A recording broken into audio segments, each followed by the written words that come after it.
Bueno, les damos la bienvenida a todos los que están hoy presentes, los que se van a ir sumando, los que van a ver después la grabación en YouTube.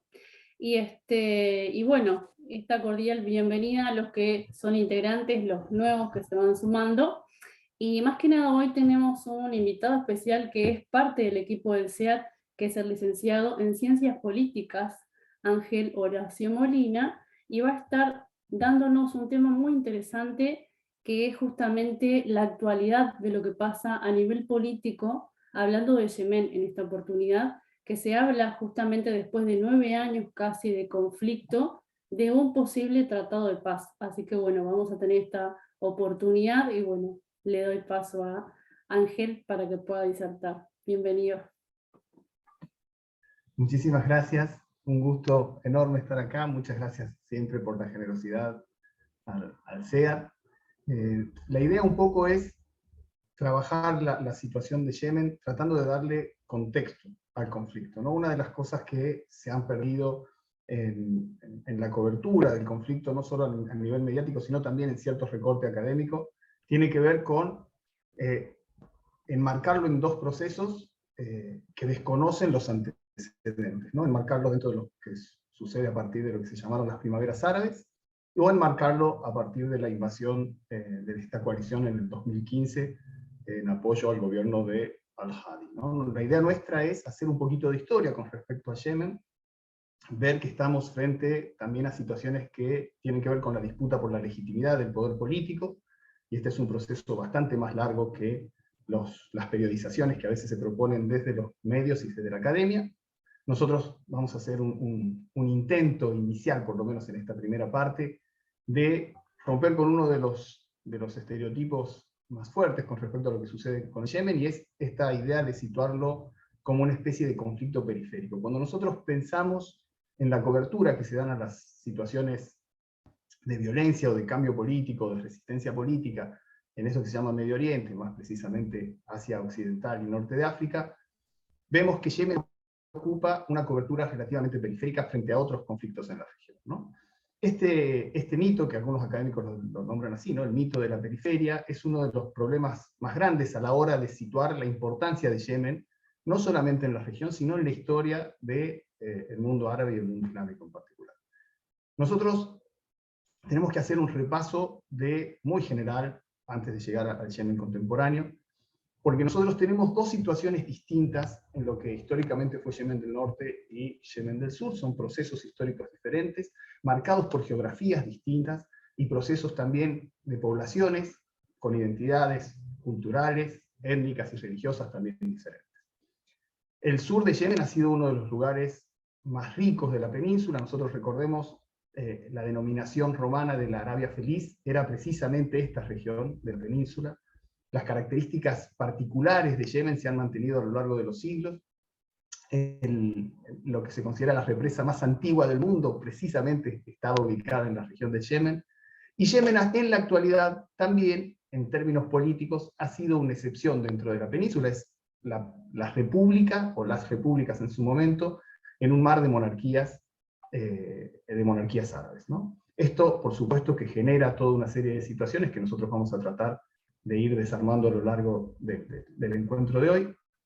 Y después, por supuesto, siéntanse con la absoluta libertad de intervenir una vez que terminemos la exposición, con lo que ustedes consideren necesario, la pregunta o la opinión que ustedes quieran compartir, más que bienvenida. Siempre en estas situaciones, cuando se abordan cuestiones vinculadas con lo político y lo histórico, hay más de una mirada, y eso es lo rico de estos abordajes. Nosotros después vamos a hacer una mención muy veloz sobre la cobertura de algunos medios árabes sobre el conflicto, y cómo esto nos permite también enriquecer algunas miradas, ¿no?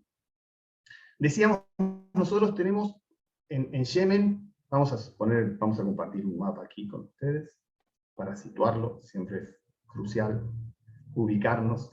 A veces dejamos de lado un elemento interesantísimo para comprender las situaciones políticas y culturales en la región, que es la geografía política, ¿no?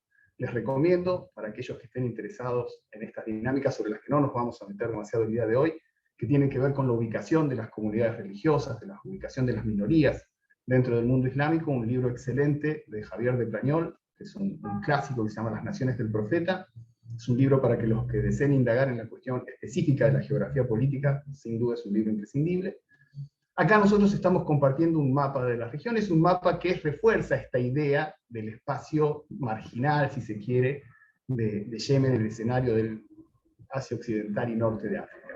Nosotros vamos a ver, cuando avancemos en la exposición de hoy, que precisamente el lugar geoestratégico de Yemen es fundamental, y entender las dinámicas políticas de los dos espacios culturales claramente marcados del norte y del sur nos van a permitir entender no solamente procesos históricos contemporáneos, sino fundamentalmente la situación actual y la perspectiva a futuro, sobre todo si estamos tratando de imaginar o no un escenario de paz después de los últimos acontecimientos, sobre todo a partir de marzo hasta esta parte. Tenemos nosotros dos espacios claramente diferenciados en Yemen, no solamente con respecto a las organizaciones políticas que se van a dar cada uno de estos espacios en la segunda mitad del siglo XX, sino también fundamentalmente con respecto a su geografía, ¿no? No es casual, y para eso siempre apelamos a la geografía política, no es casual que una comunidad religiosa como los zaidíes, que pertenecen al Islam Shia, ¿no? Es una de las primeras ramificaciones del Islam Shií, es el Islam Zaidí, que encuentra un lugar de refugio y un lugar de desarrollo, un extenso lugar de desarrollo en términos temporales, precisamente en las zonas montañosas del Yemen actual. Pensemos nosotros que la dinastía Zaidí, o por lo menos la continuidad de los zaidíes gobernando comunitariamente este espacio, es una de los periodos, si se quiere, del gobierno de una comunidad más extenso en la historia del Islam, y va desde el siglo IX, como vemos en la diapositiva, hasta 1962, cuando cae la última monarquía, la última dinastía Zaidí en Yemen, de lo que va a ser en Yemen del Norte, ¿no? Como decíamos, esto tiene una explicación lógica. Las comunidades que fueron minoritarias, perseguidas en distintos momentos de la historia del Islam, porque no pertenecían al tronco mayoritario suní, encontraron siempre en las zonas montañosas lugar de refugio. Esto nosotros lo podemos ver no solamente en el caso particular de Yemen con la comunidad zaidí, sino que también lo vemos en el caso del Líbano con las comunidades ismailíes o duodecimanas ubicadas en las zonas montañosas. Aquí la situación es similar y ha permitido un extensísimo periodo de gobierno zaidí en esta región, que acá vemos en un color más oscuro, y ese extenso periodo de gobierno zaidí sobre este territorio ha generado también una lógica para pensar la legitimidad política del gobernante. Es decir, esta extensión temporal de una forma de pensar el poder tiene mucho que ver con las disputas actuales alrededor de cómo se imagina el gobierno para cada uno de estos espacios. Sobre esto vamos a volver, si Dios quiere, más adelante, y con lo que nos tenemos que quedar acá es tenemos una comunidad shia, y acá uno de los principales elementos que tenemos que empezar a desmontar es intentar explicar el conflicto, que es la salida siempre más fácil, en términos sectarios, ¿no? Esta es la explicación más sencilla que se da a todo conflicto en Oriente Medio, sobre todo cuando tiene que ver con comunidades con mayorías musulmanas. La tentación más grande, y sobre la que cae buena parte de la cobertura mediática, y también buena parte de la cobertura que se hace desde la academia, es reducirlas a claves sectarias, sunitas contra chiitas, ¿no? Irán contra Arabia Saudita. Y estas simplificaciones en realidad ayudan bastante poco, entenebrecen mucho más de lo que explican, ¿no? Como vamos a ver nosotros, en determinados momentos históricos muy particulares, los zaidíes, la dinastía zaidí no tuvo ningún empacho de relacionarse muy bien con la dinastía wahhabí en Arabia Saudita, generando alianzas políticas que no tenían nada que ver con lo religioso, sino con cuestiones estrictamente de supervivencia de estas monarquías, ¿no? Entonces, explicar el conflicto en clave sectaria siempre nos deja un enorme universo sin visibilizar, que tiene que ver con cuestiones políticas, pero también culturales, y de construcciones históricas de larga data, como esta, ¿no? La idea de la legitimidad del poder, que en el caso de los zaidíes se diferencia del resto de la comunidad chií en varios aspectos. Decíamos nosotros, también uno de los grandes problemas para abordar el mundo islámico es imaginar que el Islam es un bloque monolítico, y hablamos por lo general de la política del Islam, las minorías y el Islam, las mujeres y el Islam. Y el Islam es diverso, ¿no? Muy diverso.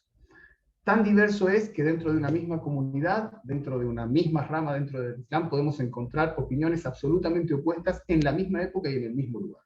y esto sin que ninguna de esas opiniones necesariamente se consideren erróneas. Es decir, pensando por ejemplo en el mundo chií, nosotros podemos encontrar opiniones divergentes de jurisconsultos chiíes sobre un mismo tema en una misma época y en un mismo lugar, y pueden ser considerados por sus seguidores como opiniones válidas, ¿no? No hay ahí una situación especialmente conflictiva. El Islam es muy diverso y siempre es necesario situarnos en las coordenadas de lo que estamos refiriendo cuando hablamos del Islam. El Islam Zaidí se diferencia fundamentalmente de otras coordenadas del Islam Shia, porque no consideran que la línea sucesoria de los descendientes de Muhammad, de Mahoma, sea garantía de infalibilidad. Para ellos puede ser gobernante, puede ser imán, cualquier descendiente de Fátima, de la hija del profeta, que manifieste características morales y políticas virtuosas, ¿sí? Por lo tanto, la elección es comunitaria, el reconocimiento es comunitario de esa dirección, y pueden existir simultáneamente en lugares distintos más de un imán. Algo que no sucede en la mayoría de las otras ramas del Islam Shií, donde hay un número determinado de imames, y ese número determinado de imames, por lo menos en el chiismo duodecimano, que es el mayoritario, tiene características de infalibilidad, ¿no? En el Islam Zaidí no. El Islam Zaidí, en términos de jurisprudencia y en términos de postulados de fe, es el que más se aproxima dentro del espectro chií al Islam Sunni. De hecho, su jurisprudencia es una jurisprudencia Hanafi, es decir, una de las 4 escuelas de jurisprudencia consideradas tradicionales dentro del Islam Sunni, ¿no? Y comparten muchos aspectos de la teología Mu'tazili que también se desarrolla dentro del mundo sunita. Es decir, el Islam Zaidí es un Islam Shia particular, tiene sus características particulares y ha conseguido gobernar de manera casi ininterrumpida este extensísimo periodo que va desde el 898 hasta 1962. Piensen en la proximidad de la fecha que estamos dando, ¿no? Esto genera, decíamos entonces, una forma de pensar la autoridad vinculada con ese ideal del imán dentro del mundo zaidí, ¿no?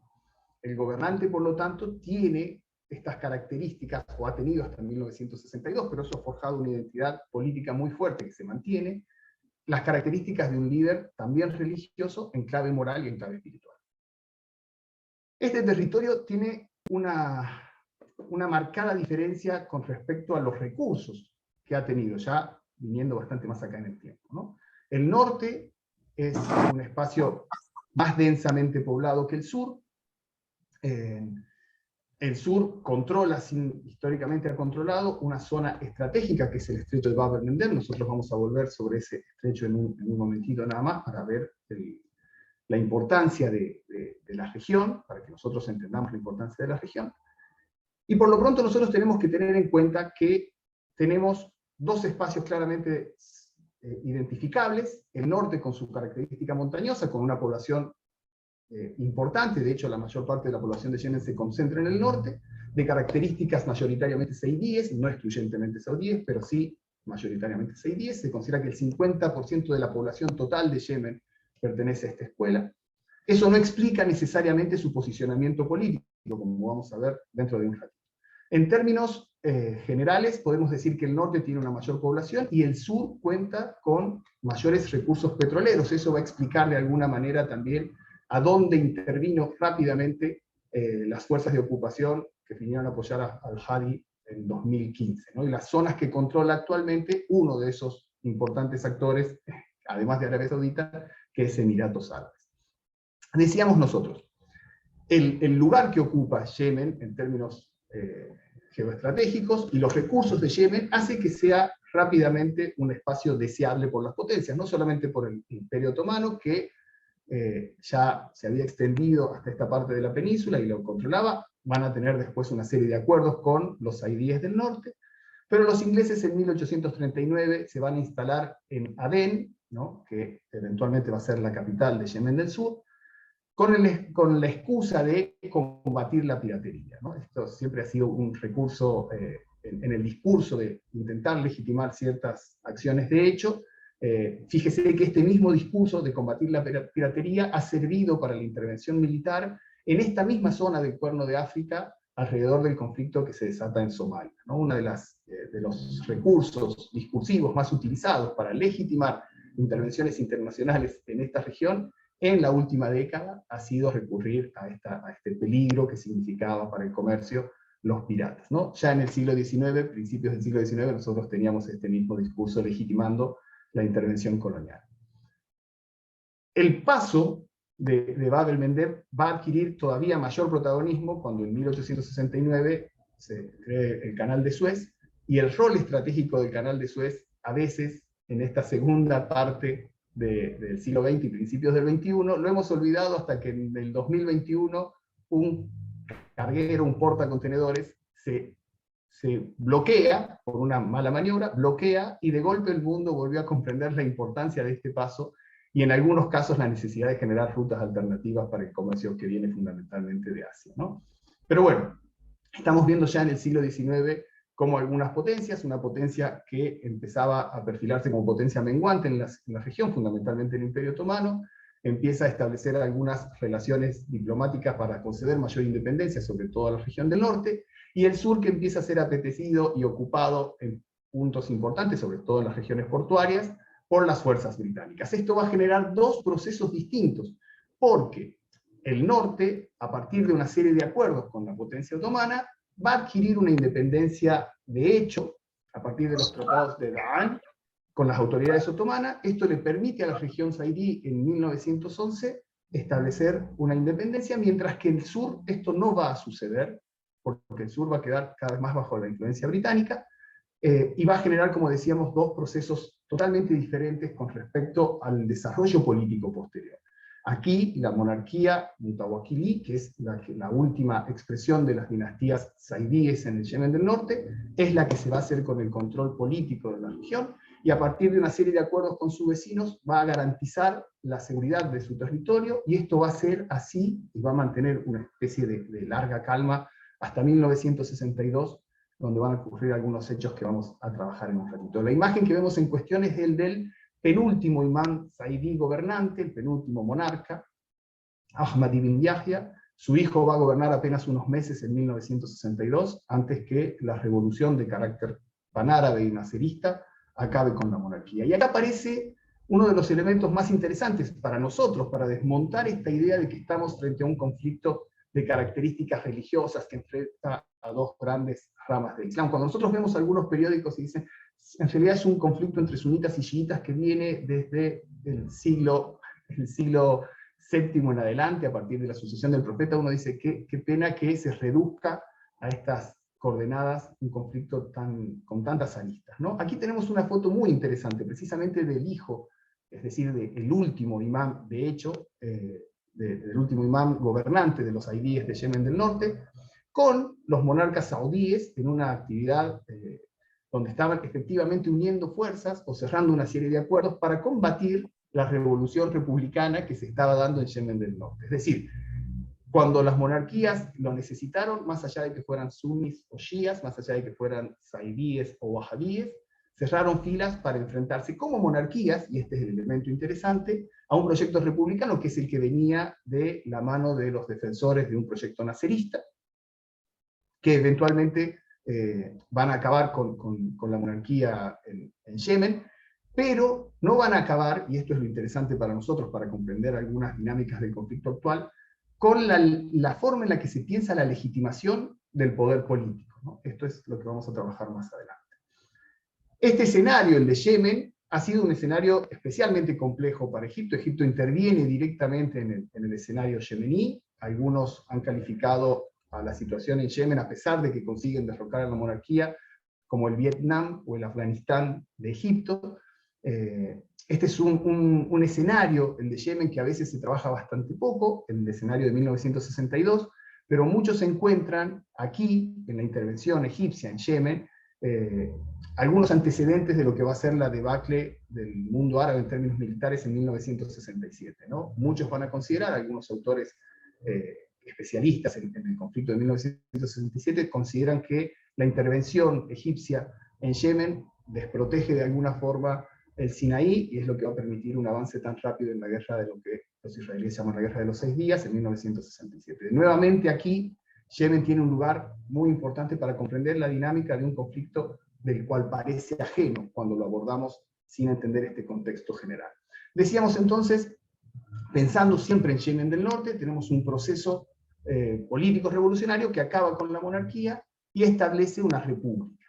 Esto empieza a ser un dolor de cabeza para las monarquías árabes de la península, y ha sido así hasta relativamente hace poco tiempo. El hecho de que exista una república pone en cuestión, en muchos casos, las formas de gobierno de los países vecinos, y ha generado una serie de roces importantes y de intento de Arabia Saudita de disciplinar a su vecino del sur, a veces a partir de acuerdos y tratados, otras veces, como nosotros vimos desde el 2015 esta parte, a partir de alianzas militares y de alianzas con algunos de los actores en conflicto dentro del escenario yemení.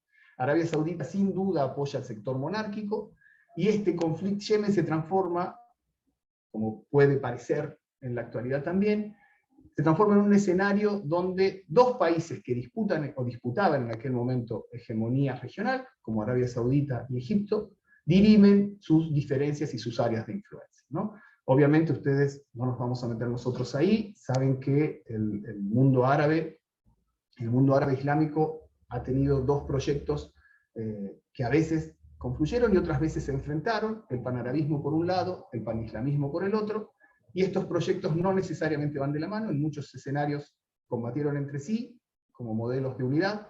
El caso de Yemen es uno de esos escenarios, donde el naserismo, en este caso representando el proyecto panárabe, se enfrenta con este modelo panislámico desde Arabia Saudita, que tiene características bastante particulares, ¿no? Yemen del Sur, decíamos, tiene un derrotero distinto, tiene un proceso diferente para llegar a su proceso independentista, porque tiene fundamentalmente que quitarse de encima la presencia colonial británica. O sea, el escenario es completamente diferente. Mientras Yemen del Norte negocia la autonomía y la independencia de las autoridades otomanas, y se llega a esto a partir de una serie de acuerdos, en el caso del sur hay un proceso de liberación nacional enmarcado además en un contexto de Guerra Fría, que esto también genera características muy particulares del proceso de liberación de Yemen del Sur.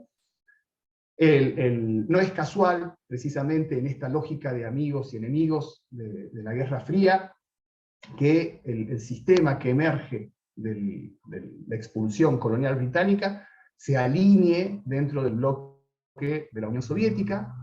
Esto obviamente tiene que ver con el escenario político de aquellos años, y el escenario político en el que se da este proceso de independencia, que tiene características muy particulares. ¿Con qué nos quedamos nosotros de todo esto que estamos? Pensar que estos dos espacios culturales, religiosos, políticos, que tienen dinámicas distintas, es decir, el sur tiene una dinámica y el norte tiene una dinámica diferente, y aunque nosotros asistamos en la década del 90 a un proceso de reunificación, esos elementos que han constituido los procesos históricos y políticos de cada región van a seguir estando como diferenciados. Avanzamos un poquitito más. Vamos a tratar de llegar a las instancias más actuales para comprender nosotros un poco la situación actual y pensar el escenario a futuro, es decir, sobre todo lo que nos convoca el día de hoy. Hay posibilidades, a partir de lo que pasa desde marzo de este año hasta esta parte, de pensar un escenario de estabilidad y de paz en Yemen, o no. ¿Cuáles son los actores que hoy dirimen ese espacio, ¿no? Ese espacio político, ese espacio geográfico? Tenemos un personaje clave nosotros en la historia del Yemen contemporáneo, que es sin duda Ali Abdullah Saleh, que fue presidente de Yemen del Norte, Saidí también, y fue sin duda uno de los mayores promotores de la unificación, aún antes de que cayera la Unión Soviética. Muchos procesos se originaron o de alguna forma terminaron de concretarse una vez que cayó la Unión Soviética, y asistíamos durante la década del 90 sobre todo a esta idea de orden unipolar, que se llamó en su momento Nuevo Orden Mundial, y que después empezaron a emerger otros actores que disputaron esa hegemonía norteamericana. En los 80 ya Saleh estaba pensando en un proyecto de unificación. ¿Sí? Recordemos nosotros, la mayor cantidad de la población yemení sigue estando en el norte. Él empieza a trabajar para la reunificación, y hay un proceso largo, fíjense la extensión de este proceso gradual de acercamiento entre los dos Yemen, entre el norte y el sur, que recién en 1990, acelerando un poco este proceso también, la caída de la Unión Soviética, se constituye lo que nosotros conocemos hoy como la República de Yemen, ¿sí? Es decir, hasta 1990 teníamos dos dinámicas absolutamente diferenciadas en el norte y en el sur, a pesar de que el nombre que compartían en la última parte de su nombre oficial sea el de Yemen. El proceso de reunificación recién se da en 1990. Es decir, siempre estamos trabajando con países muy jóvenes, y a veces cuando pensamos nosotros en la región de Asia Occidental y Norte de África nos olvidamos la juventud de estos países en términos de independencia de los actores coloniales, ¿no? Este es Abdullah Saleh, que, repetimos, viene de un entorno zaidí, ¿no? Viene de un entorno zaidí, es decir, en términos religiosos no nos explica gran cosa, después el derrotero que ha tenido la historia política de Saleh. Saleh gobierna desde 1990 como presidente de Yemen unificado hasta 2012, es decir, hasta la explosión de los que se llaman las primaveras árabes, que en cada caso, y eso siempre es útil remarcarlo, más allá del momento en el que eclosionan estos procesos, cada una de estas dinámicas en los distintos países árabes o islámicos en los que se puede registrar, ha tenido antecedentes distintos, dinámicas diferenciadas. Hay trabajos muy interesantes, yo me permito recomendarle un trabajo de colegas latinoamericanos que se llama Voces, Tramas y Trayectorias, que a lo que apunta es un trabajo colectivo, y a lo que apunta es precisamente a trabajar estos aspectos, ¿no? Estos procesos que eclosionan en el 2012, en todos los casos hay antecedentes muy complejos, y antecedentes que tienen en muchos casos décadas de resistencia, de reordenamiento político, que esta explosión de la primavera árabe lo ocultó de alguna forma, porque quedaron como eventos revolucionarios o eventos de revuelta, sin contexto previo, ¿no? Bueno, estos autores latinoamericanos, que siempre es interesante reforzar el trabajo de los colegas que trabajan en la misma lengua, y con mucho conocimiento de los casos, nos permite un poco desarmar esto, ¿no? En el caso de Saleh, hay una serie de elementos que van a permitir explicar el descontento del 2012 que lleva a su caída. Por un lado está el partido hegemónico, que es el Congreso General del Pueblo, que es un partido hegemónico, cuando decimos partido hegemónico, es un partido que pone sus funcionarios en puestos claves, de alguna manera blinda la administración pública, y se da un proceso que es complejo, que es el de la retribalización del país. ¿Esto qué quiere decir? Se vuelve a tomar como interlocutores en los procesos políticos a los referentes tribales. Y esto siempre es un escenario complejo para cualquier Estado nacional, porque la identificación de los ciudadanos está mediada por una identificación de pertenencia étnica o religiosa,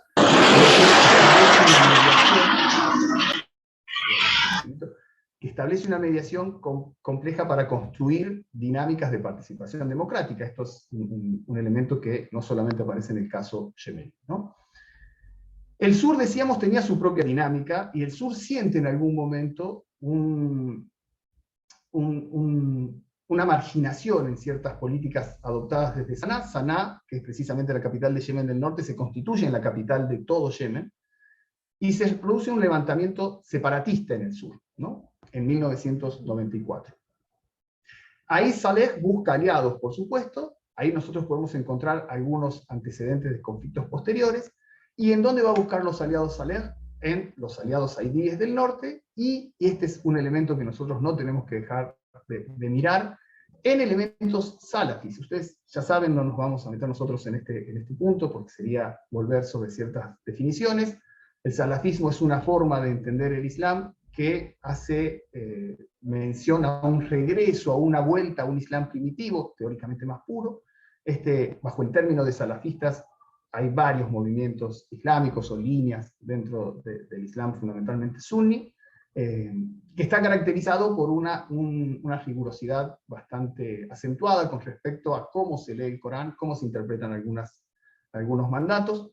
Si se quiere, podemos decir que son visiones que hacen referencia a un pasado idealizado y a una lectura bastante literal del texto coránico, ¿no? Pero bueno, lo interesante es que el salafismo tiene su propia historia en la región. Nosotros no nos vamos a detener mucho ahí porque nos llevaría un tiempo bastante extra, pero el salafismo empieza a ser un aliado de este gobierno de Saleh, ¿no? Fíjense que si nosotros lo pensamos en términos religiosos, es las antípodas del chiismo zaidí.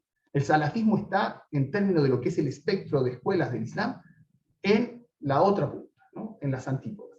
Sin embargo, en términos políticos era necesario, era útil. Saleh lo usa más allá de estas adscripciones. Es decir, nosotros no podríamos explicar en términos sectarios estas alianzas, por ejemplo, ¿no? Lo podemos explicar solamente en términos políticos, y eso es lo que nos interesa a nosotros. Y el sur, por su parte, recibía apoyo saudí en aquel momento, y la inestabilidad, saben ustedes, en algunos escenarios es redituable para algunos actores regionales, para otros que necesitan comerciar de una manera más segura no, pero escenarios de inestabilidad pueden ser un buen negocio, sobre todo para actores que disputan hegemonía regional, ¿no? Nosotros vamos a ver más adelante cuáles son esos actores en la actualidad, porque intervienen obviamente en el proceso yemení también. Hay un acercamiento gradual de Saleh. Saleh entiende que efectivamente va a necesitar de algún aliado extra para garantizar su permanencia en el poder, y empieza un proceso gradual de acercamiento con Arabia Saudita, y empieza, como decíamos nosotros, a cooptar el poder y la administración yemení, ¿no? Fíjense los datos que estamos compartiendo. El 48% de los puestos políticos se lo da a su propia comunidad tribal, ¿no? Los Sanjam, y el 70% de los empleos públicos, es decir, hay de alguna manera una tribalización del espacio de la administración pública. Permite el avance del salafismo, porque el salafismo es efectivamente uno de sus aliados a la hora de combatir el proceso secesionista del sur, y sella una alianza con el Congreso General del Pueblo y el partido Islah, que es un partido inspirado en la Hermandad Musulmana, un partido claramente de corte sunni. Ustedes ya saben las coordenadas también ideológicas de la Hermandad Musulmana, para que simplemente situarlo en esa clave. Y en 1994, y este es posiblemente el gesto más importante que tiene Saleh con este sector con el que se alía en términos políticos, se enmienda la Constitución, que había tenido un tinte muy republicano, para reconocer a la Sharia como fuente de legislación. Obviamente la Sharia en clave mayoritariamente sunni. Este es un gesto que tiene Saleh para cerrar su alianza con este partido Islah, ¿no? Obviamente hay un malestar muy grande entre las tribus huzíes. Los huzíes es la etnia, la comunidad saidí más importante de Yemen del Norte, de lo que es la región de Yemen del Norte, y empieza un proceso gradual de acercamiento, esto por un canal paralelo, entre el saidismo de los huzíes y del movimiento Ansarullah, que va a ser la expresión, si se quiere, militar y política de los huzíes, y del movimiento Ansarullah al chiismo duodecimano. ¿Esto por qué? No es un dato menor, el acercamiento doctrinal entre estas dos ramas del Islam. Porque precisamente el chiismo duodecimano es el chiismo iraní, ¿no? Es el chiismo mayoritariamente en Irán, ¿no? el que adopta la mayoría de la población iraní. Por supuesto que el chiismo duodecimano no queda anclado solamente en el espacio iraño. Tenemos nosotros también Irak con una mayoría de población duodecimana, Azerbaiyán también es otro espacio, Líbano tiene una población interesante de chiíes duodecimanos, y hay un proceso de acercamiento. Han habido varios intentos dentro del mundo shia de unificar o de alguna manera acercar las posturas o las visiones, a veces en términos de jurisprudencia, a veces en términos de creencia, entre las distintas expresiones del Islam chií, ¿no? Tenemos un antecedente muy interesante, que lo mencionamos nada más y seguimos. En el Líbano, en la década del 70, Musa Sadr, por ejemplo, uno de los padres del movimiento Amal y uno de los referentes en términos previos, antes de que existiera, pero como uno de los referentes en cuanto a lo que se aspiraba de Hezbollah, Musa Sadr aspiraba precisamente a esto, ¿no? A la unificación del mundo shia a partir de 2 o 3 elementos fundamentales, que era nada, en lo que hermanaba toda la comunidad shia, que es el seguimiento después del profeta al-Imam Ali, y algunas cuestiones de jurisprudencia para enmarcarse dentro de la jurisprudencia jafarí o duodecimana, ¿no? Este proceso se da con el movimiento saidí recién en la década del 90, o sea, bastante más tarde que lo que se empezó a dar en el Líbano, pero es interesante porque va a empezar a explicar algunas coordenadas afines entre los movimientos huzí, el movimiento saidí huzí con Ansarullah, que es su expresión política y militar, y la República Islámica de Irán por el otro lado, ¿no? Tenemos nosotros ya, en la década del 90, los primeros enfrentamientos entre huzíes con Ansarullah y los salafíes, que es una antesala a lo que vamos a tener posteriormente, y el 2001, que es sin duda un parteaguas en las políticas militares en la región, porque buena parte de las intervenciones que se hacía de manera más o menos solapadas o a partir de terceros países de intervención, sobre todo de intervención norteamericana, se empieza a dar de una manera más abierta en el marco de lo que Estados Unidos define como la guerra contra el terrorismo, ¿no? Y esta guerra contra el terrorismo en realidad abarca un espectro de movimientos, de organizaciones que Estados Unidos consideraba enemiga, y bajo este nombre le permite actuar junto con otros países de manera mucho más directa, ¿no? Hay un levantamiento, obviamente, de los husíes en el 2004, que responde a la misma lógica de disputa del poder estatal, donde muere el líder de los husíes, Hussein Badruddin al-Husí, y esto genera la exacerbación del conflicto armado con la intervención ya en el 2004 y en el 2009 fundamentalmente de Estados Unidos y Arabia Saudita con ataques directos a la región norte. Es decir, nosotros lo que estamos viendo desde el 2015, esta parte tiene un antecedente, un largo antecedente previo, que son estos ataques militares y una población judí que efectivamente ya se encontraba movilizada y armada, disputando el poder central, ¿no? 28 ataques lanza en el 2009 esta coalición estadounidense y saudí contra las posiciones, fundamentalmente en las posiciones husíes, ¿no? Acá ya tenemos nosotros un primer antecedente, fíjense las cifras que compartimos, 25.000 personas y murieron y 150.000 se desplazaron, son desplazamientos internos. Obviamente estas cifras después van a quedar muy pequeñas, lamentablemente, al lado de lo que va a suceder desde el 2015 a esta parte, ¿no? Pero ya tenemos acá un antecedente interesante de una presencia militar saudí en el escenario político de manera directa, en el escenario político yemení. Hay un interés, esto también es interesante señalarlo, hay un interés norteamericano, esto se filtra sobre todo en los primeros días posteriores a la caída de Saleh en el 2012, empieza a circular la información de que había negociaciones avanzadas entre Saleh y autoridades norteamericanas para establecer una base militar en la isla de Socotra. Fíjense, acá lo tenemos en este mapita.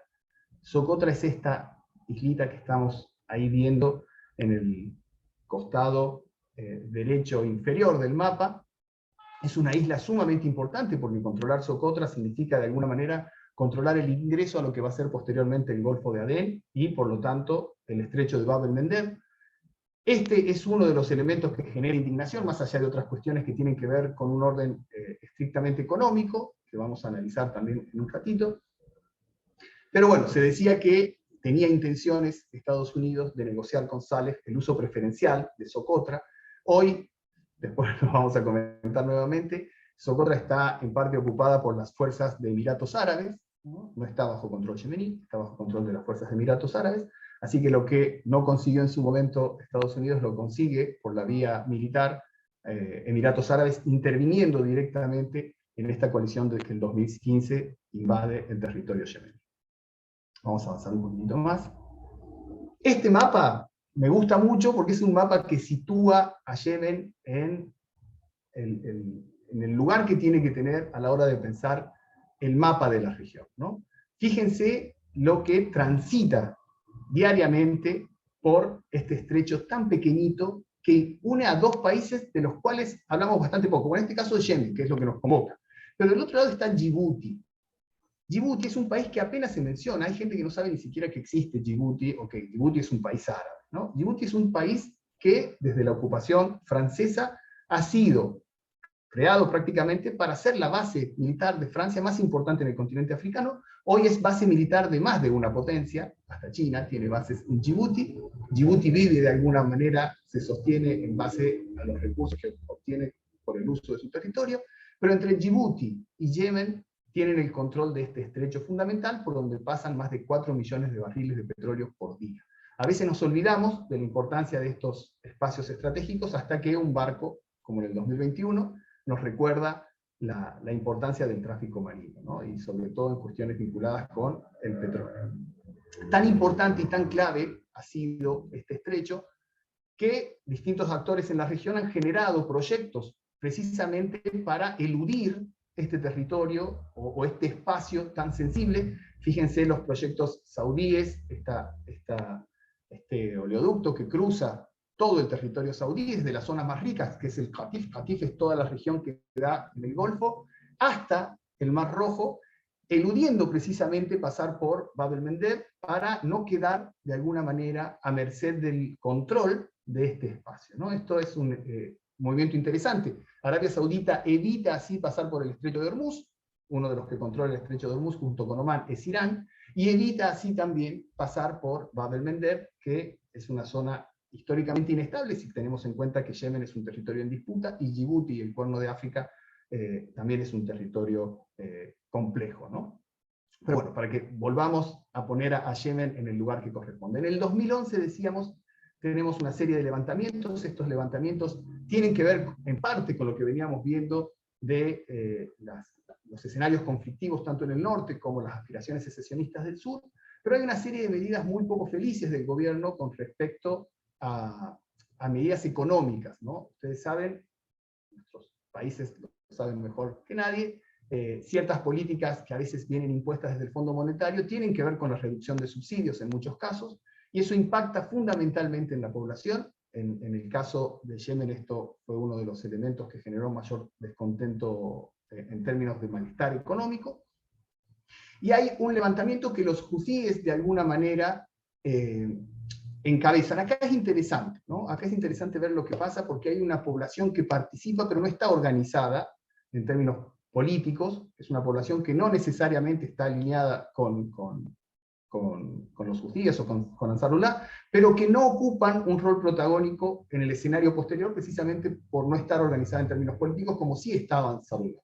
Y Ansarullah, si bien responde a la dinámica de la población saidí del norte, incluye en su proceso, sobre todo en este proceso de derrocamiento del poder de Saleh, incluye a muchos más actores que simplemente a los saidíes. De hecho, incluye a población suní del sur descontenta con el gobierno de Saleh, incluye incluso a la guardia del propio Saleh, que no era saidí, y esto permite que efectivamente el gobierno de Saleh acabe en el 2011 y asuma el vicepresidente, que es Mansur al-Hadi, ¿no? Mansur al-Hadi no es saidí, viene de espacios sunis, contó en su momento con la bendición saudí, y se suponía, en esta dinámica de disputa de poder también entre la élite gobernante yemení, que era la carta que tenían las monarquías árabes para de alguna manera reinstitucionalizar a Yemen, es decir, generar un espacio de relativa estabilidad, evitando que Ansarullah ocupe efectivamente el control del Estado.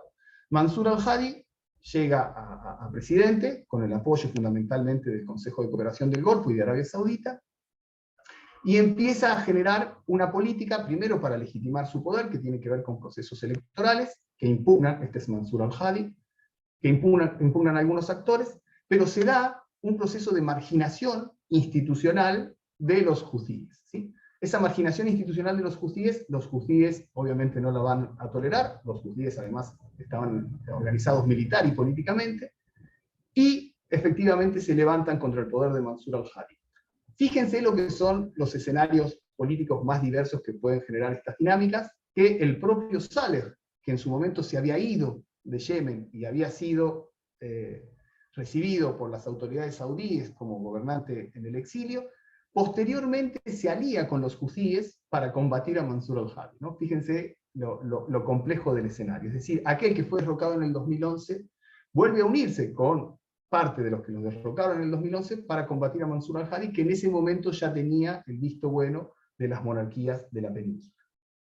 Esto genera el caldo de cultivo ideal para que nosotros asistamos en el 2015 a esta coalición en apoyo a Mansur al-Hadi, una coalición encabezada fundamentalmente por los países más importantes del Consejo de Cooperación del Golfo. Hay un actor interesantísimo que no se involucra en Yemen, que a veces nosotros miramos poco, pero es clave para entender la estabilidad en algunos espacios de la región, que es Omán. Omán es un actor que tenemos que empezar a mirar con mucho más cuidado. Omán no interviene en el conflicto en Yemen, precisamente porque comparte frontera y no necesita una situación de inestabilidad en su frontera, pero además porque Omán es uno de los países más interesados en garantizar la seguridad del estrecho de Hormuz, ¿no? Seguridad que mantiene Omán por un lado e Irán por el otro, por eso hacen acciones militares en conjunto, políticas de seguridad en conjunto. Ustedes ven en este mapa que la fuerza que interviene, o la primera fuerza en el 2015, después esto va a tener un proceso de deserción de algunos países que ya no están, por supuesto, formando parte de la coalición.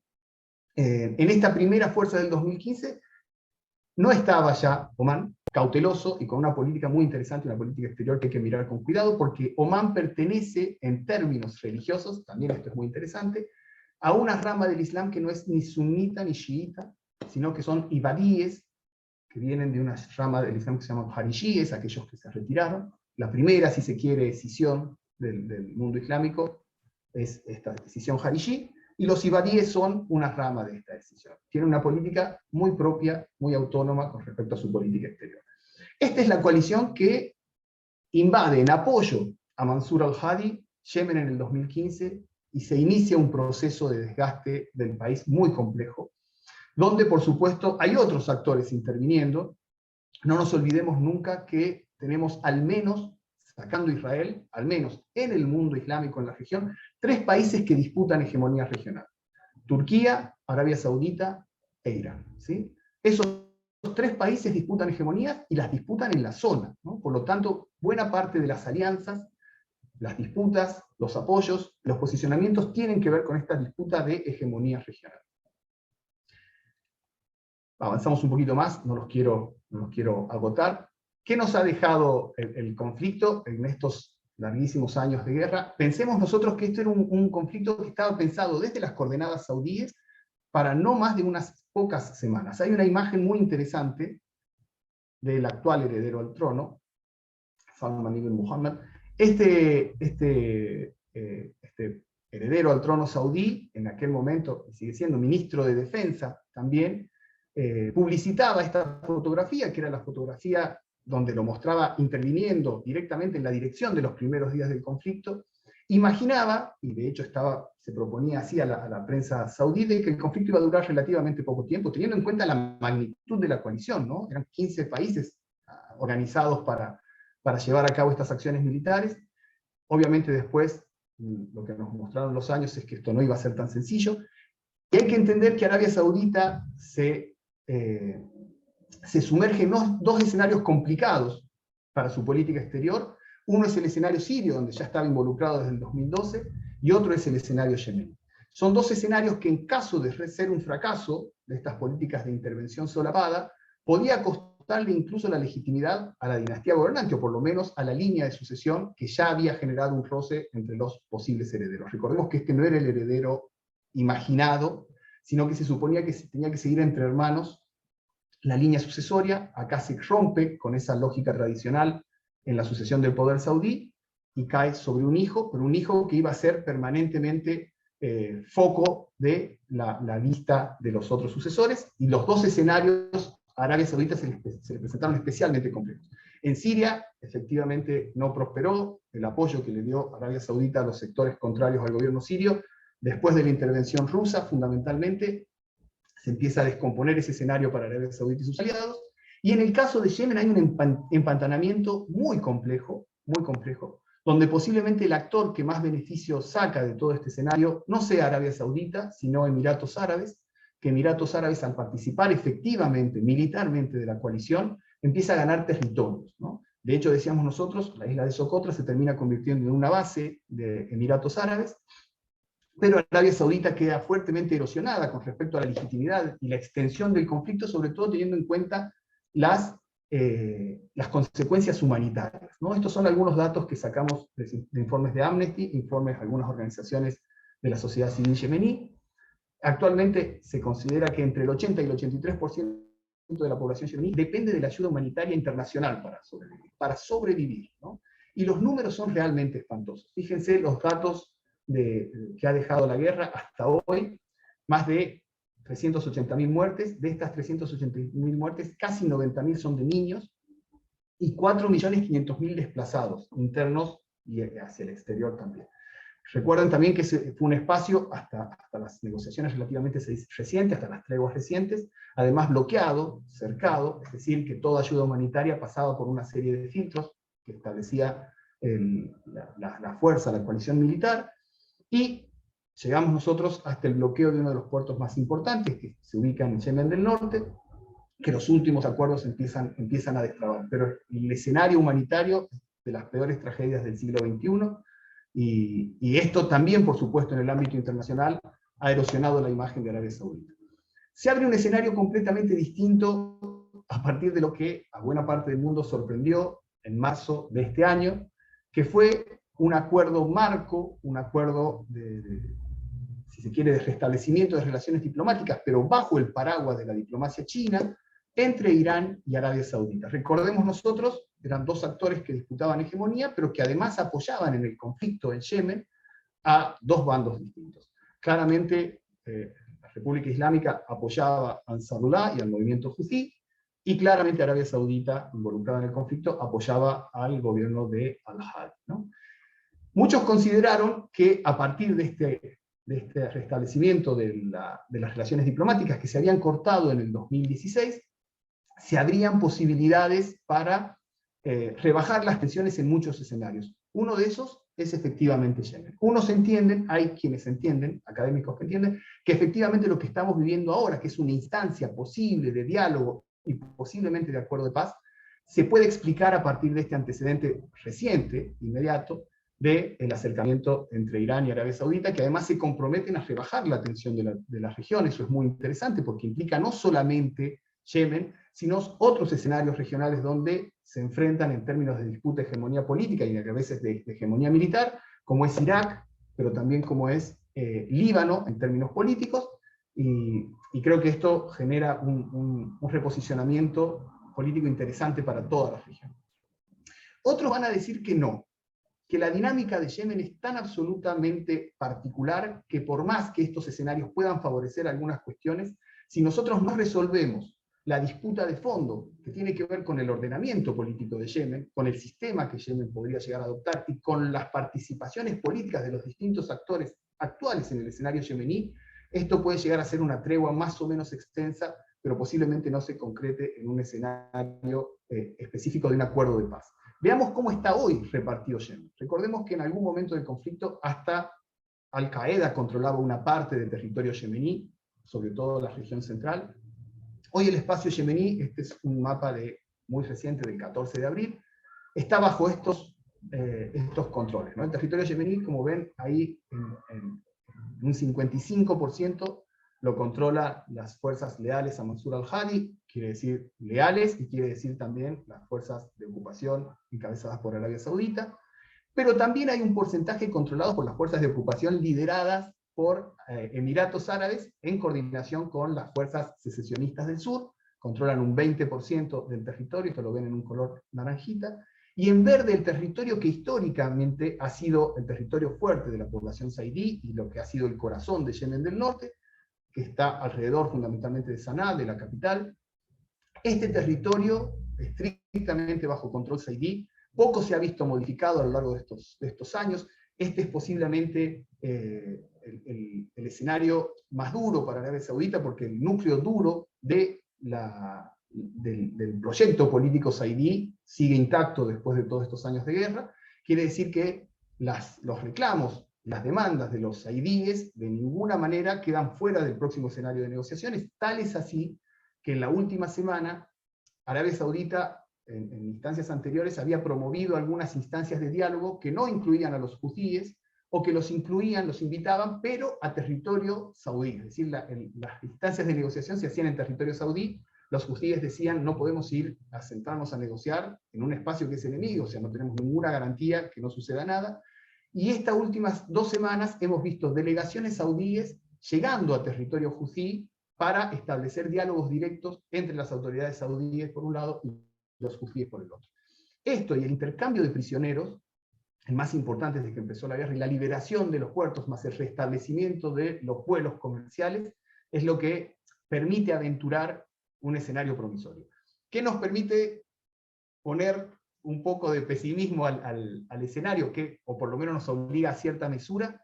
Que las demandas políticas de los actores que inicialmente generaron el conflicto siguen estando ahí, ¿no? Siguen estando ahí. Es decir, hasta que no se solucionen algunas cuestiones de fondo que tienen que ver con entender los intereses propios del sur, los intereses propios del norte, y establecer un sistema político que no descuide las formas de legitimación de ese poder político en ambas comunidades, va a ser muy difícil. Hoy tenemos además un actor que va a disputar, o por lo menos va a exigir algún grado de reconocimiento a sus actividades militares, que es Emiratos Árabes, que seguramente va a hacer todo lo posible para conservar bases militares, teniendo en cuenta lo que significó su intervención, que a diferencia de otros países que inicialmente se adhirieron a la campaña en Yemen, Emiratos Árabes sí se hizo cargo con tropas, incluso Emiratos Árabes, y ahí hay documentación al respecto muy interesante que se generó desde América Latina. Cuando no quiso exponer a su propia tropa, contrató mercenarios hasta de Colombia. Hay trabajos muy interesantes de periodistas colombianos dando cuenta de este movimiento de mercenarios en la región. Pero les digo, es un actor que ha participado directamente en el conflicto, así que seguramente va a exigir ser tenido en cuenta en cuanto a la hora de compensar esa participación militar. Para no cansarlos demasiado y para ir cerrando, nosotros, ¿con qué nos podríamos quedar hoy? Entender de que tenemos dos procesos históricos, políticos, culturales y religiosos distintos en los dos espacios geográficos de Yemen, que han generado dinámicas políticas distintas, que han generado formas de entender la legitimidad política también distintas, y que hoy el escenario aparece promisorio, porque hay una instancia de diálogo que se ha abierto, una instancia de diálogo directa, que en términos regionales cuenta con el beneplácito de las potencias que disputan hegemonía regional, y un paraguas mucho más amplio en términos políticos, que es el paraguas que brinda China, de alguna manera, ante estos dos actores que disputan hegemonía como Irán y Arabia Saudita. Y sin lugar a dudas es un muy buen momento para que los actores se sienten a conversar, fundamentalmente teniendo en cuenta lo que causó todo este enfrentamiento desde el 2015 de esta parte en términos humanitarios. Con todas las cautelas, por supuesto. Hay sectores de Ansarullah que ya han dicho que más allá de lo que haga Irán con Arabia Saudita, ellos tienen su propia agenda política y que no necesariamente van a seguir los lineamientos que establezcan los dos países, porque se entiende son relaciones entre dos países que no necesariamente contemplan sus propias necesidades y sus propias dinámicas en territorio yemení. Un dato interesante, por si quieren sumergirse más en la cuestión, vean la cobertura árabe del conflicto para ver cómo se recuperan los actores desde miradas distintas. Si ustedes recuperan la cobertura, por ejemplo, de Al Arabiya, de Arabia Saudita, van a encontrar que el enemigo, sin lugar a dudas, en el relato es el movimiento Ansarullah. Y si ustedes recuperan, por ejemplo, cadenas como Al-Manar del Líbano, van a encontrar ahí que el enemigo es sin duda Arabia Saudita y el referente de la resistencia es Ansarullah. Esto es interesante para matizar, ¿no? Siempre es bueno recurrir a todas las fuentes, ver cómo cada uno justifica sus posicionamientos y poder acceder, que en ese sentido siempre me parece fascinante el trabajo que hace el CEAT a la hora de formar gente que esté en condiciones de leer la prensa árabe, ¿no? Y cuando leemos la prensa árabe aparecen estos matices, aparecen estas coberturas distintas que nosotros tenemos que recuperar para enriquecer nuestras miradas, más allá de la posición que después cada uno adopte en términos personales o en términos académicos, ¿no? Bueno, espero no haberlos aburrido o atosigado mucho. A veces hablo muy rápido, así que sepan disculpar. Quedo a disposición para cualquier consulta, observación, más que a disposición. Muchísimas gracias. Muchas gracias, Ángel. Nos dejas muchísima información. Yo estuve tomando apuntes. Bueno, me falta ordenar y organizar, pero a modo personal puedo decir que ahora tengo un poco más claro, porque el tema político es realmente para personas que están sumamente especializadas. Y la verdad quiero felicitarte porque en Latinoamérica se conocen pocas personas que están preparadas, y bueno, que estés de este lado, que nos pueda facilitar toda esta información, la verdad que te lo agradezco, en el nombre de, bueno, de los que estamos acá y de los que te van a conocer a partir de esta publicación que se haga en YouTube. Así que bueno, muchísimas gracias por todo esto, y bueno, quien tenga alguna consulta, pregunta, bueno, aprovechen esta instancia porque me parece súper interesante, lo tienen acá. Primero agradecerle al profesor, escuché muy atenta y se me ocurre que es como una clase de la academia, de facultad. Mucha información, porque yo trataba de ir hilvanando. Ese presidente, el primer presidente del Yemen unificado, por ejemplo, yo dije, bueno, qué estratega, porque fue concesionando algunas cosas. Después se me fue rápidamente para otro lado y ahí me perdí, profesor. Voy a tratar de leer un poco más, pero re interesante su charla. Es como muy complejo el panorama, muy complejo. Sí, es complejo, y a veces ese es el problema que también tenemos con cierta cobertura de la región, ¿no? A veces no complejizamos Asia Occidental y Norte de África como sí complejizamos algunos escenarios en nuestros espacios culturales. Es decir, A veces estamos muy acostumbrados a complejizar, por ejemplo, si tenemos que hablar de la situación en Europa, o en Francia en particular, o en Gran Bretaña, tenemos como niveles de complejidades que a veces no le exigimos a los abordajes que se dan en esta parte del mundo. Y esta parte del mundo requiere esa misma complejidad, requiere contextos, requiere acceso a las fuentes, requiere... recién una compañera preguntó si podíamos compartir el PowerPoint. Yo sin ningún problema se lo envío a la profe y que lo comparta con todo gusto. Si necesitan más material, por supuesto, siempre a disposición. La idea es que el material circule, que accedamos todos los que puedan a todos los textos, y que cada uno vaya estableciendo también sus lecturas, ¿no? Estos son escenarios que, al ser escenarios políticos, por supuesto siempre tienen más de un abordaje, más de una perspectiva para ser analizado. Uno siempre lo hace con algún grado de recorte, no hay forma de hacerlo de otra forma, pero es interesante tener siempre las herramientas. Por eso les digo, si pueden ver un periódico de alguna manera en las coordenadas saudíes y un periódico en las coordenadas más próximas a Ansarullah, van a ver lo interesante de la cobertura, ¿no? Cómo las personas a las que entrevistan son distintas, los títulos que le ponen a cada uno de los actores son diferentes, y eso hace un poco de la riqueza y la complejidad de estos escenarios, que no son jamás monolíticos, estancos, carentes de dinamismo. Al contrario, nos obliga todo el tiempo a estar repensando nuestras categorías. De hecho, en un momento, por ejemplo, dije Imperio Otomano, después me arrepentí, pero ya no quería corregirlo, porque en realidad cada una de estas formas políticas tiene su nombre, ¿no? Y si es sultanato por algo, y si es califato por algo, y si es imamato por algo, y cada una de estas formas tiene que ver con la manera en la que se piensa el poder y la legitimidad del poder, que a veces está atravesada por cuestiones religiosas y otras no necesariamente. Entonces, también ahí tenemos que ser respetuosos de lo que estos procesos históricos y estos pueblos han generado para sí mismos, y ahí tenemos un problema. Nosotros seguimos estudiando esta parte del planeta con los lentes teóricos de la ciencia política y las relaciones internacionales de Occidente, ¿no? Entonces, buena parte de nuestro arsenal discursivo, de nuestras herramientas analíticas, a veces están permeadas por elementos que, seamos conscientes o no, tienen una carga ideológica o de prejuicio que tiene que ver con nuestra propia experiencia histórica de Occidente. Entonces, me parece que ahí también un poco el desafío es desarmar esto, ¿no? Poder complejizarlo y darle a estos procesos la vitalidad y el dinamismo que tienen, y obligarnos a nosotros también a perfeccionarnos en esto. Por eso les decía, el poder acceder a estos periódicos o a estas fuentes en su propia lengua, entender lo que dicen, entender cómo cada posición justifica su postura, me parece que es de los aportes más interesantes que hace el centro en su propuesta pedagógica, así que muy contento de estar acá justamente.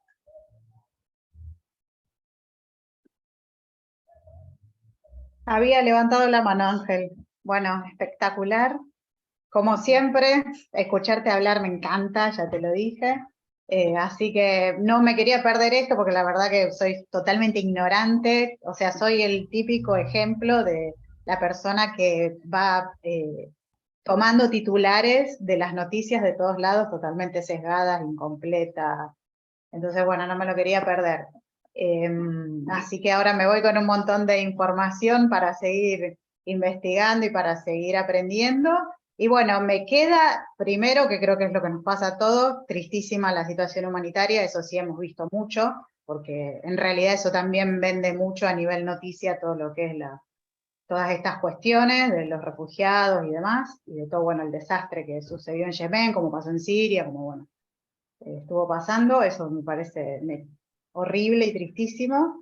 Y después me queda la duda, viendo el último mapa que compartiste tan reciente, sobre los controles ahí en Yemen, en el estrecho de Mandeb se llama, en el estrecho de Mandeb, ¿quién controla ahora? Porque está como ahí al límite, entre los emiratíes, sí. No sé quién. Emiratos Árabes y las fuerzas del sur controlan la parte inicial del acceso, si es que venimos nosotros desde el Golfo de Adén, y la segunda parte, es decir, ya cruzando Bab el-Mandeb, queda bajo control Houthi, ¿no? Por eso el escenario es tan delicado. Ahí está precisamente uno de los puertos más importantes de todo Yemen, así que ese espacio sigue siendo un espacio en disputa, no es casual, siempre hay que ver dónde en algún momento las colonias las potencias coloniales pusieron pie para comprender la importancia de estos escenarios, ¿no? Siempre el escenario del transporte marino, hasta que no hay una situación límite, a veces olvidamos la importancia que tiene, ¿no? Bueno, después podríamos dialogar en otra oportunidad sobre cómo queda la región en el proyecto chino comercial, ¿no? El de la nueva ruta de la seda, y el proyecto que incluye el comercio marítimo, que involucra a buena parte de los países que estamos viendo nosotros, y países que también quedan a veces fuera de nuestro registro, como los países de Asia Central, que casi ni se estudian en nuestras universidades, ¿no? Los 5 danes postsoviéticos ocupan un lugar importantísimo en el proyecto chino, y nosotros casi no lo vemos, pero bueno, creo que el comercio marítimo, y volver a entender la importancia de estos puertos en el trayecto que atraviesa un bien todavía tan importante como el petróleo, me parece que es importantísimo para sacar a Yemen y estos espacios geográficos de esta idea de la marginalidad, de la periferia, ¿no? Como si fuesen conflictos de periferia.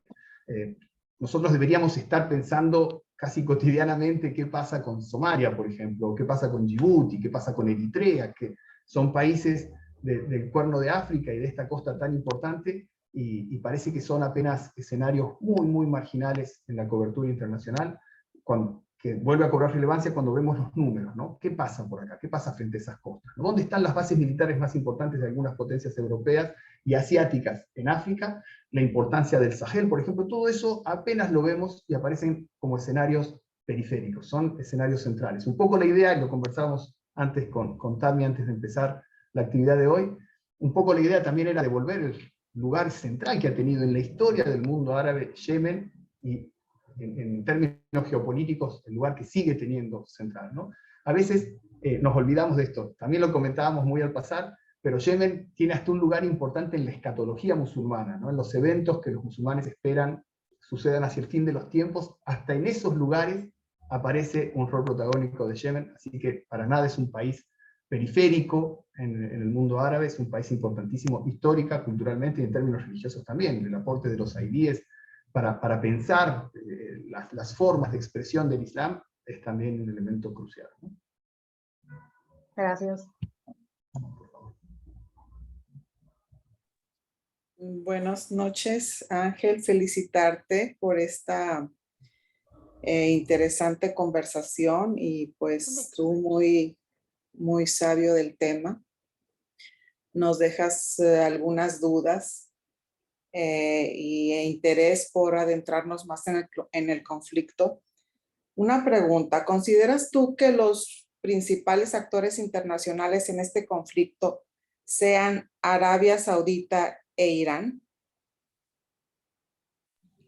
La pregunta es interesantísima. Hay, como en buena parte de los escenarios de la región, nosotros tenemos dinámicas internas, o sea, es decir, procesos que son propios de la historia yemení, propio de los procesos de estos pueblos, es decir, hay elementos que son sin duda internos, y hay otros elementos que vinculan estas dinámicas internas con proyectos, ambiciones o disputas que incluyen a otros actores en la región. Esto lo vamos a encontrar nosotros en muchísimos escenarios de conflictos internos. Lo hemos visto muy claramente en Siria, lo vemos en Irak, incluso en disputas que tienen hasta un orden a veces más electoral que este.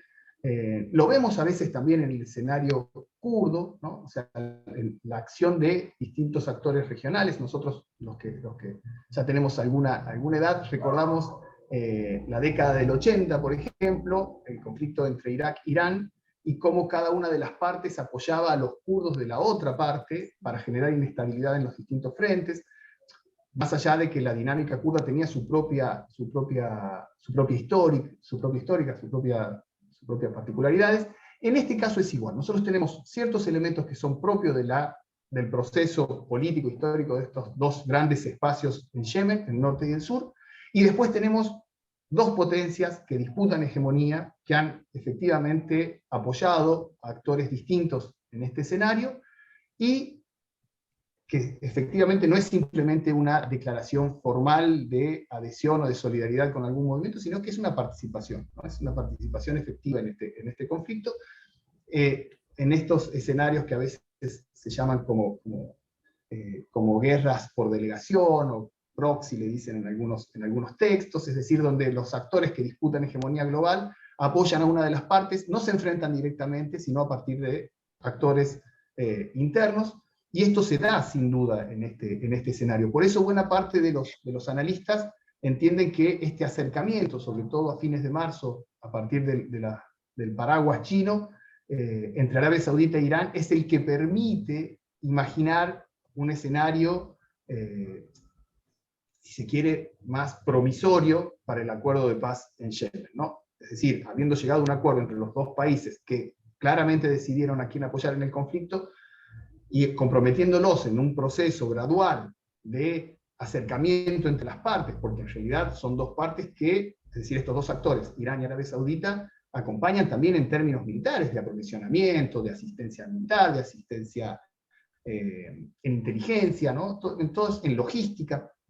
Estos actores, sin duda, al estar comprometidos en un proceso de estabilidad regional, permite imaginar que esto va a tener una repercusión interna. O sea, sin duda, la participación de estos dos actores es crucial para entender el conflicto, más allá de que solo la participación de estos actores no explique el conflicto, ¿sí? Creo que eso es importante. O sea, solo esto no explica el conflicto. Solo sunitas y chiitas no explica el conflicto. Solo saidíes contra el resto de la población no explica el conflicto. Solo judíes contra el resto tampoco explica. Toda una serie de factores confluyen en estos escenarios, y hay autores latinoamericanos que nosotros respetamos mucho, por ejemplo, uno de ellos es Fernando Carvajal, que ha escrito sobre Yemen trabajos muy, muy bonitos, muy claros. Él sostenía que el caso de Yemen, más allá de que se parece en algunas cosas a otros escenarios, tiene elementos que lo hacen absolutamente particular y tienen que ver con esas dinámicas internas, ¿sí? Entonces, me parece que por ahí iría el abordaje de la participación saudí e iraní en el escenario, ¿no? O sea, pero siempre pensando de que hay elementos propios y dinámicas de largo plazo que no llegan hasta el 2011, van mucho más atrás, incluso previas a los procesos de independencia. Gracias, muy interesante. Como comentario, yo estaba acá en Emiratos Árabes cuando Yemen atacó en enero del año pasado con 2 misiles a la capital, Abu Dhabi. Yo estaba en el área de Musafa, que es el área de una refinería muy importante ahí en Abu Dhabi.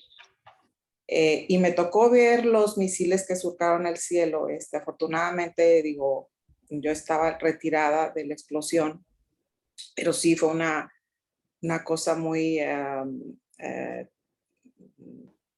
pues entré en pánico, ¿verdad? Y sí murieron 3 civiles y otros 6 quedaron heridos, pero sí me tocó vivir ese ataque. Sí, esas son las acciones, ese tipo de acciones siempre se dieron dentro de escenarios que trataban de forzar alguna situación en particular, ¿no? O la liberación del puerto en Yemen del Norte, o para marcar algunas posiciones. Por ejemplo, es interesante cuando Arabia Saudita hacía el anuncio de haber desarmado, haber acabado con ciertas instalaciones misilísticas en Yemen, en territorio yemení, sobre todo en territorio de los hutíes, había por lo general una respuesta de este tipo, o incluso de algún ataque en la frontera saudí, que era una forma de demostrar que no estaba controlado el escenario militar, y ponía que este era como lo que se aspiraba con estas acciones militares, es llevar el conflicto al territorio enemigo, ¿no? O sea, sacarlo de Yemen y llevar el horror del conflicto a otros espacios, porque generalmente para generar un impacto emocional muy fuerte, ¿no? Es decir, a ver, un país que estamos nosotros de alguna manera ocupando desde el 2015, puede generar este tipo de daños tantos años después de haber empezado la operación. Es una forma de impactar directamente sobre la credibilidad del gobierno de las monarquías, ¿no? Me parece que siempre apuntó a una cuestión así. Atroz, gracias a Dios, María, que estás bien, siempre nos alivia saber que estas situaciones no te afectaron. Nosotros sabíamos que estabas en Emiratos. No sabíamos sí, que tan cerca. Gracias, perdón por no abrir la cámara, pero yo ya estoy dentro de la cama, son las 2 de la mañana acá. Muchas gracias y felicidades. No, por favor.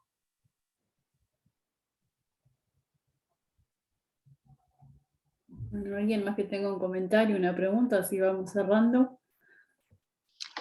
Bueno, quería un poco felicitar al SEAT por permitir estas instancias que son tan útiles, tan ilustrativas. Yo tenía una información bastante fragmentada de este problema y he logrado de alguna forma darle alguna cohesión, un poco más, una unidad.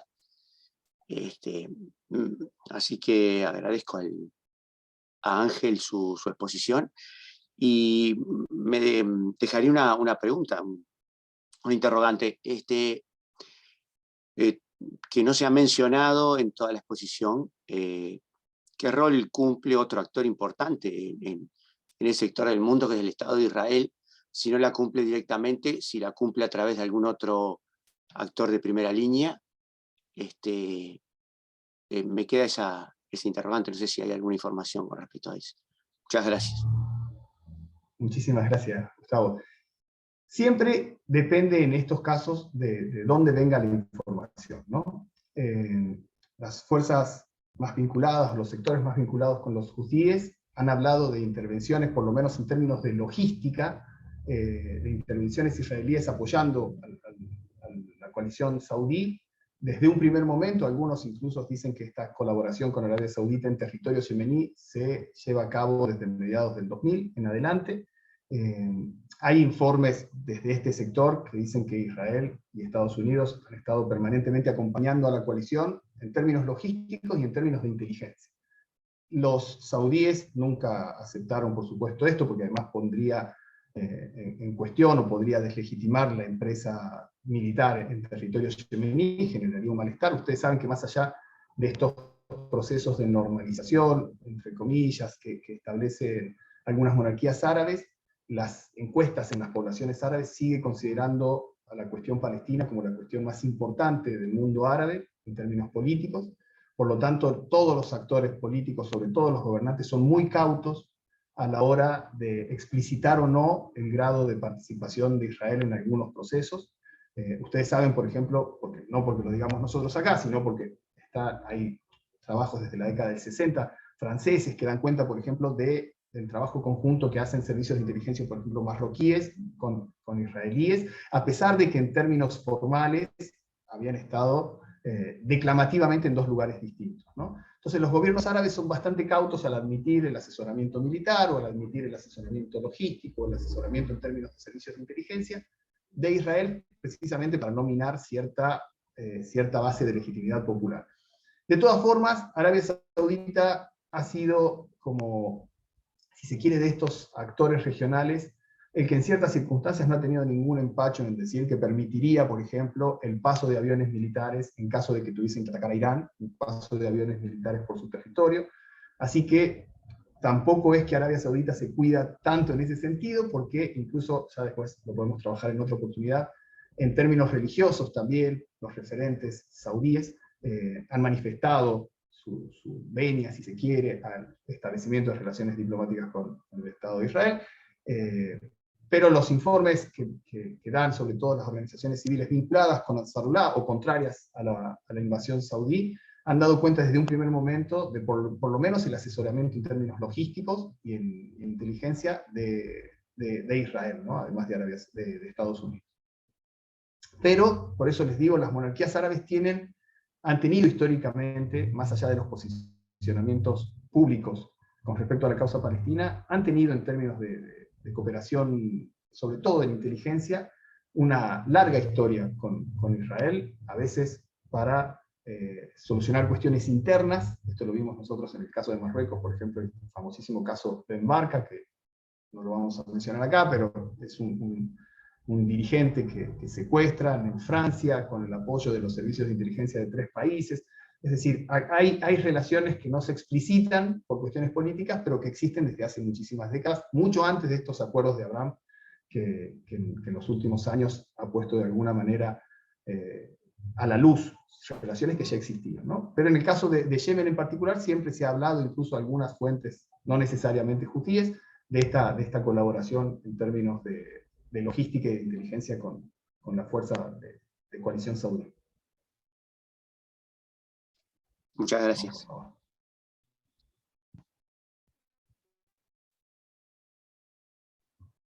Bueno, vamos finalizando por acá y quería comentarles, bueno, además de darles gracias, que también el horario que tienen algunos como María, por ejemplo, que es bastante tarde desde allá, Nurhan, que estuvo conectada, Extra, desde Egipto también. Así que bueno, de varios países nos hemos conectado para poder escuchar esta excelente exposición y que bueno, nos deja muchas interrogantes, pero más que nada nos ha abierto el abanico para comprender un poco más.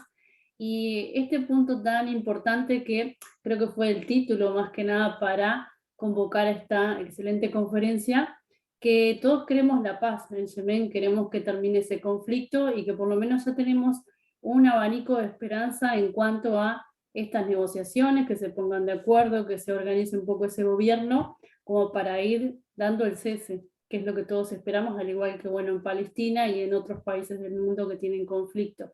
Pero bueno, ya ahora estamos un poco más empapados en la información, así que bueno, creo que nos deja bastante para trabajar de acá en más.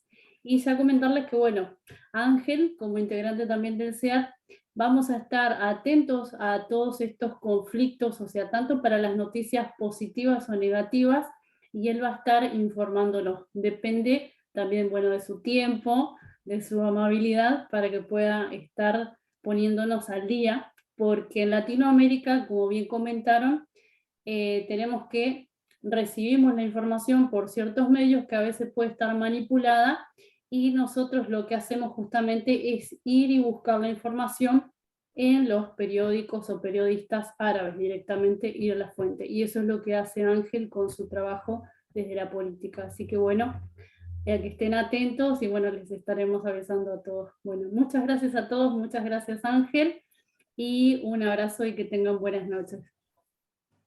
Muchísimas gracias a todos, gracias al SEAT, por supuesto, y a disposición siempre. Muchas gracias por estar ahí, muchas gracias por la puntualidad y la paciencia para escucharme, y un gusto, para mí ha sido un gusto enorme. Gracias Ángel, gracias Seat. Buenas Gracias. noches. Saludos Hasta a pronto. todos. Gracias. Chau, chau. Chao. Gracias.